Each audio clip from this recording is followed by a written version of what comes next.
gente começa a aula com essa música, só para mostrar que agora vai ser tão fácil como aprender essa música, memorizar, né? Todo o nosso conteúdo vai ficar preso no juízo, que nem a bexiga dessa moça Jennifer. Então vamos lá, a gente volta às nossas atividades de videoaula. A gente começa a falar sobre nariz, cavidade nasal e seios paranasais, ou seja, o sistema respiratório, certo?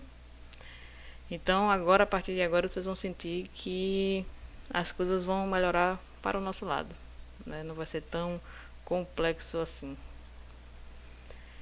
Como a gente está falando das cavidades, assim, já chega no seco, dizendo nariz, cavidades, é importante a gente só deixar claro que a gente vai começar a falar, como eu já disse, do sistema respiratório, e que esse sistema é dividido em porção condutora e porção respiratória. Porção essa é a respiratória, que é única e exclusivamente os pulmões, tá? E os demais itens é a porção condutora. Porção essa que a gente vai falar nessa aula e na próxima aula. Essa porção condutora é dividida em vias respiratórias superiores e vias respiratórias inferiores. As superiores está vinculada ao nariz, a parte nasal da faringe, ou seja, a cavidade nasal, e as vias respiratórias inferiores, laringe, traqueia e árvore bronquial. Então, se a gente fosse situar o estudo da aula de hoje, a gente vai falar das vias respiratórias superiores, a porção condutora chamada vias respiratórias superiores. Beleza? Que é justamente essa região aqui, ilustrada aqui na imagem. Tá ok? Seguindo, a gente começa primeiro a falar do nariz. A gente vai ter que saber qual a estrutura do nariz externamente, né, a parte externa, como é formado ele composto a nível ósseo e aí cartilaginoso também, né, que tem uma porção constituída de cartilagem, e a musculatura. Temos aqui as estruturas, a parte externa do nariz, certo?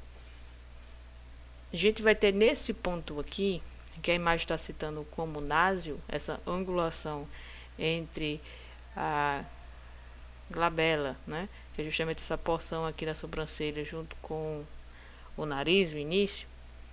Nessa porçãozinha aqui a gente tem a raiz do nariz.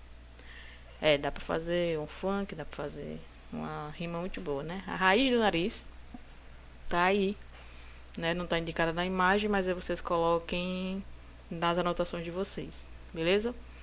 Então a gente tem a raiz aqui. Seguindo, a gente tem o dorso. O dorso do nariz é toda a extensão dele, tá? Sendo que tem uma porção óssea e a porção mais flexível, maleável, é de cartilagem. Mas tudo, depois do pontozinho aqui da raiz, tudo é dorso. Perfeito? A gente chega no ápice do nariz, vulgo pau da venta, não é isso? Então chega aqui o ápice do nariz, segue até essa porçãozinha aqui, que é a parte de membrana, de tecido, sem ser de cartilagem, que divide as narinas, que é a columela, tá? Nessa porçãozinha aqui. Temos também a asa do nariz, e tem os sulcos aqui, o sulco alar, justamente da asa do nariz, e o sulco nasolabial, que é aquele sulcozinho que fica quando a gente sorri, né? A demarcação do sorriso, certo? Além disso, aqui só está mostrando o outro ângulo, que é o ângulo nasolabial, tá? Mas não teria nenhuma estrutura aqui. Então, se a gente fosse recapitular o que é necessário a gente saber de parte externa do nariz, é a raiz do nariz, o dorso do nariz, o ápice, columela, asa do nariz, sulco alar e sulco nasolabial, certo? Quando a gente vai a nível de constituição, né, de esqueleto, a gente, como eu conversei, tem a parte cartilaginosa e vai ter a parte óssea. Quem são essas cartilagens? Cartilagem triangular ou cartilagem lateral no nariz. Então, cartilagem triangular já dá para perceber que é essa aqui, é aquela que está no dorso, certo? Temos a cartilagem alar maior, que é chegando aqui na porção do ápice, justamente essa aqui e essa aqui da frente. Então é ela, né, as duas, a direita e a esquerda, que vai fazer ali o ápice. Tem as pequenas placas de cartilagem, que seriam as cartilagens alares menores, que é nessa parte aqui, você pedacinhos pequenos que vai ter para poder construir, formar essa região alar, tá, do nariz. E tem a cartilagem do septo nasal, que é interna. Essa parte aqui, a cartilagem alar maior, se liga à cartilagem do septo nasal aqui dentro. Ela vai dividir, né, a cavidade nasal justamente em duas, lado direito e esquerdo, certo? Se a gente fosse falar também em estrutura óssea, deixa eu só conferir aqui, ok? Vamos voltar, porque eu não tinha colocado. Se a gente fosse falar sobre a estrutura óssea do nariz, o que é que ainda entra aqui? A gente pode citar. A gente pode citar esse ossinho aqui, né? A gente só citou só da cartilagem, mas a gente pode falar, e está correto dizer, já que aqui é a raiz do nariz, que o osso nasal, ele compõe essa parte externa do nariz, certo? A maioria das características, as diferenças, né, que existem entre os narizes, o nariz externo, as variações geralmente é de acordo com a conformação, com a morfologia dessa parte de cartilagem. Então, seguindo, a gente chega na parte de musculatura, e aí são esses músculos, né? Já está aqui o músculo e a função, e pelos nomes já fica fácil a gente saber quem são, né? Músculo nasal, parte alar, e músculo nasal, parte transversa. Então, todo esse aqui é o músculo nasal. Até porque ele está passando aqui no osso, né, nasal. A questão é que tem uma parte alar, que é justamente essa aqui, que vai ajudar a dilatar a narina. Tem gente que quando chora isso aqui aumenta que só a desgraça. E temos a parte transversa, que é esse aqui descendo, que estreita a narina. Então é o músculo, que é o músculo nasal, que ele vai ter as duas funções, dilatar e estreitar a narina, ok? Temos o músculo abaixador do septo nasal, e ele vai estar aqui, é justamente esse aqui. E temos o levantador do lábio superior e da asa do nariz, que é esse rapaz aqui. Então a gente segue agora para a cavidade nasal, certo? A gente tem que ter em mente quais são os limites dessa cavidade, a vascularização e a inervação dessa cavidade. Em relação aos limites, acho importante vocês terem em mente os ossos que compõem os limites da cavidade nasal. Vocês vão ver nos livros textos, se vocês forem estudar, que existe muita descrição dos acidentes ósseos, né? Vai fazer esses limites bem minuciosos, listando, dizendo o nome dos acidentes ósseos, certo? Em relação ao teto, tem aqui que o teto, ele justamente vai ser formado por essa parte que está marcada, né? Isso tudo é cavidade nasal, ou seja, a parte interna, o nariz é aquilo que a gente vê, e a cavidade nasal é já o interno, certo? Então, essa porção aqui é a cavidade nasal. A gente tem o osso nasal, o frontal, o etmoide e o esfenoide. Fácil, relembrando aí também dos ossos do crânio. Vocês podem estudar e saber que essa região aqui do teto, o limite dela, né, a região limítrofe, vai ser na lâmina cribriforme? Pode, certo? Posso, quando for falando da parte lateral, falar também do processo uncinado? Pode, certo? Vocês podem saber esses acidentes ósseos, mas particularmente eu acho que na clínica, né, no dia a dia, não vai ser necessário vocês saberem tantas minúcias nesse tipo, né? Mas caso vocês, para responder algum caso clínico, precisou saber desse tipo de informação, aí vocês avisam que a gente reforça sobre esse tema, né? Já deixa mais minuciosa a descrição dos limites da cavidade nasal, tá ok? Então a gente chega aqui, né, recapitulando, o teto são os ossos que está aqui em cima, inclui também, a gente pode incluir também essa parte da cartilagem. Que cartilagem é essa? É a cartilagem triangular, né? Então a gente pode falar da cartilagem triangular, da cartilagem alar, certo? Então a gente recapitula aqui, o teto vai ser formado pelo osso nasal, frontal, etimoide e esfenoide, certo? O assoalho é composto pelos ossos maxila e palatino.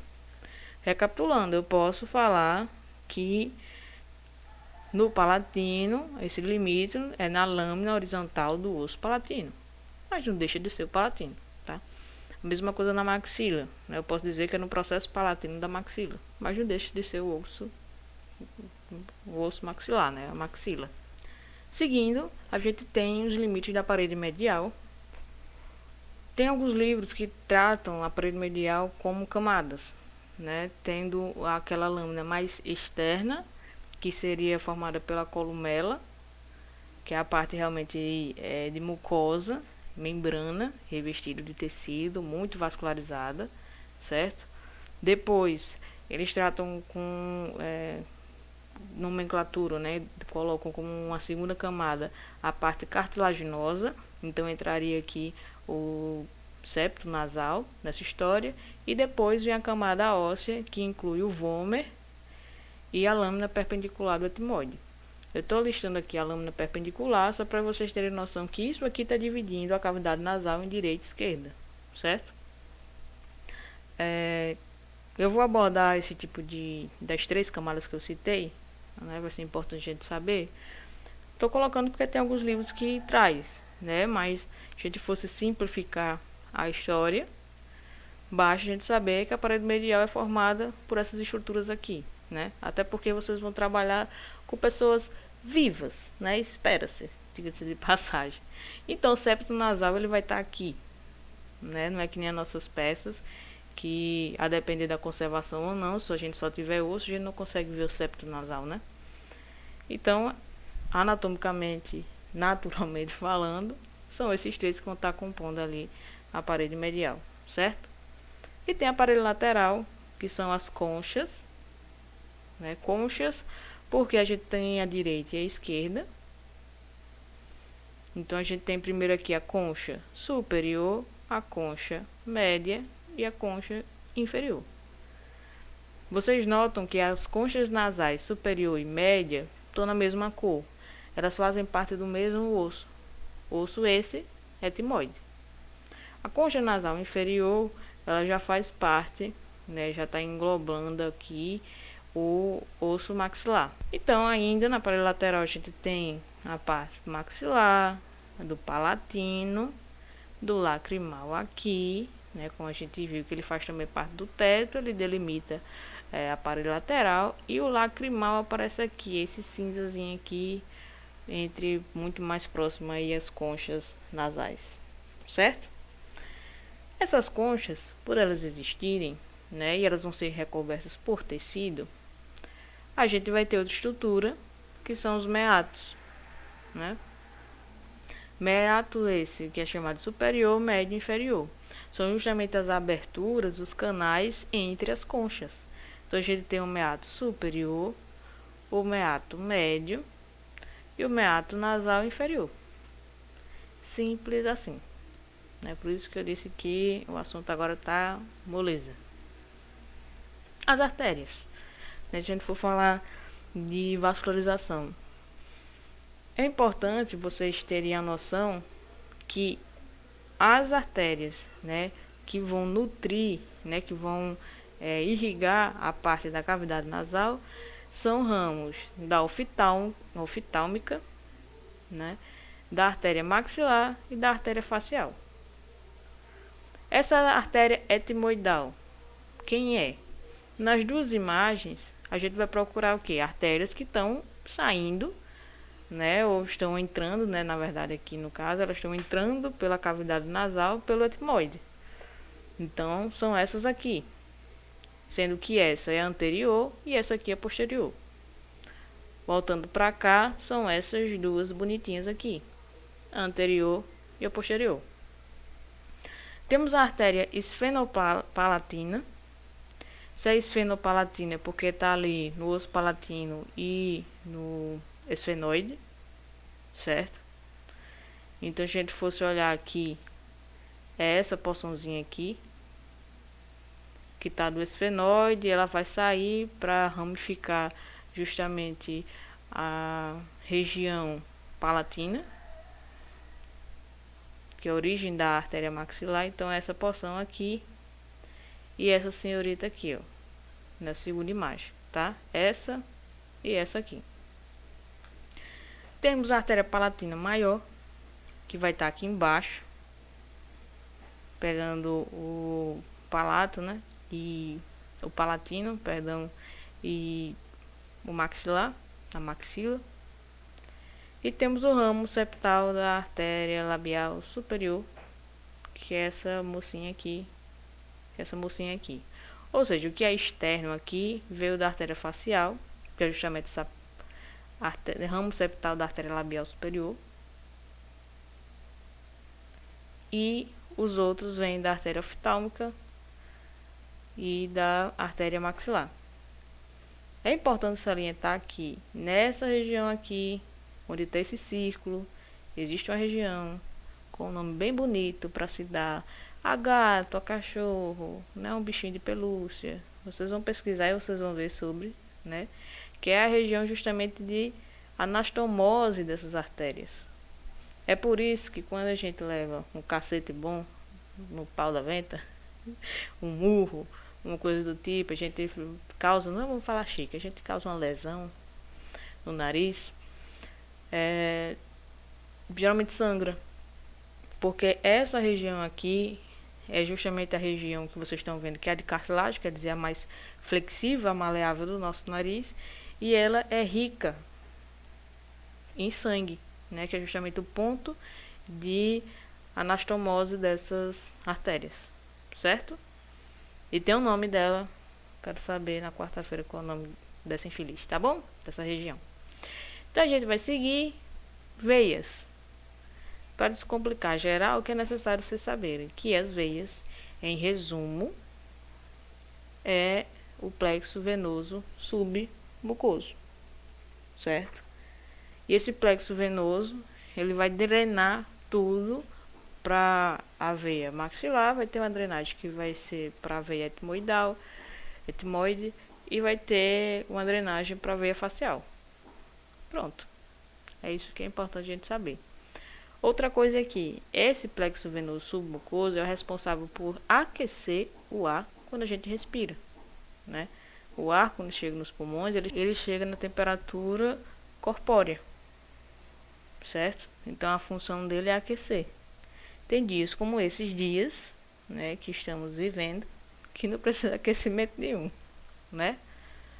Mas é só para vocês terem conhecimento que é justamente pelo plexo venoso, né? É o plexo venoso que vai fazer o aquecimento do ar, né? Ele tá colocando aí um nível submucoso, né? Ele está mais próximo da margem ali epitelial. Isso vai favorecer essa troca de temperatura do ar com o sangue, né, que está retornando para ser oxigenado, certo? Seguindo, a gente tem os nervos, já quase terminando, né? Seguindo, a gente tem os nervos. Nervo etimoidal anterior, esse rapaz aqui, é a inervação. Temos o nervo olfatório, que são esses raminhos aqui, certo? Que vão sair do bulbo olfatório, que é esse rapaz aqui. Então, o nervo olfatório, que é responsável realmente por esse sentido, né, de olfato, vocês estão vendo que ele vai estar onde? No teto da cavidade nasal, certo? A gente vai ter também ramos, né, do nervo maxilar, esse rapaz aqui, e o nervo nasopalatino, que é esse aqui, que vai aparecer apenas na porção, né, medial. E aí, por fim, a gente tem os seios paranasais, temos esses 4 seios: frontal, etmoidal, esfenoidal e maxilar. Os locais já diz onde cada um estão, né? Eles não conseguem se esconder, são fáceis de achar. Esse aqui, se a gente diz que tem o frontal, o etmoidal, esfenoidal e maxilar. Nessa lógica, que osso é esse? Frontal. Pronto, frontal. Então esse aqui é o seio frontal, né? Esse aqui em azul é a região do quê? Etmoide, isso mesmo. Então a gente tem aqui o seio etmoidal. E assim vai, né? Aqui é o seio esfenoidal e esse é o seio maxilar, tá? Geralmente, quem sofre processos de inflamação vai ser o seio maxilar, né? Quando tem produção de muco, né, nesses seios ou obstrução, geralmente o acometido aí é o maxilar, nos seios maxilares. E aí depois a gente tira essa dúvida, tá, em aula. É só o conhecimento, se vocês quiserem ler só um pouquinho para não ficar na curiosidade, tá certo? Tem aqui essa imagem que eu achei pertinente porque vocês vão lidar muito com a questão de radiografia. E eu vou levar algumas imagens para vocês. Então, só para vocês conseguirem localizar na radiografia onde está cada um desses seios, né? Aqui já está uma colinha, sendo que esse é o seio frontal. Essa região aqui, né, seria o seio etmoidal. O azul, seio esfenoidal, né, que está aqui mostrando melhor. E temos aqui o seio maxilar aqui. Certo, professora, mas você está falando aí de seio etmoidal e tem aqui células aéreas etmoidais. É porque o seio etmoidal é formado por várias cavidades. Cada uma recebeu a nomenclatura de célula, certo? Então, cada uma é um compartimento, mas faz parte, é um compartimento que está presente no mesmo osso, né? Então a gente agrupando pode chamar assim de seio etmoidal, ou a gente pode chamar células aéreas etmoidais, não tem problema, certo? E aí, né, só a título de curiosidade para vocês saberem, todos esses seios eles vão ter acesso, né, eles chegam na cavidade nasal. Alguns colocam dizendo que a existência deles seria relacionada à pressão, né, garantir a pressão, mas não se sabe muito bem qual é a função deles fisiológica, né? Sabe-se que a presença deles deixa o crânio mais leve e acaba com a vida de quem tem sinusite. É o que sabe, tá? Mas ainda não tem nada comprovado dizendo que a presença deles vai ser relacionado a garantir ou regular a pressão na cavidade nasal, né? Tem algumas viagens desse tipo, mas não é nada comprovado, tá certo?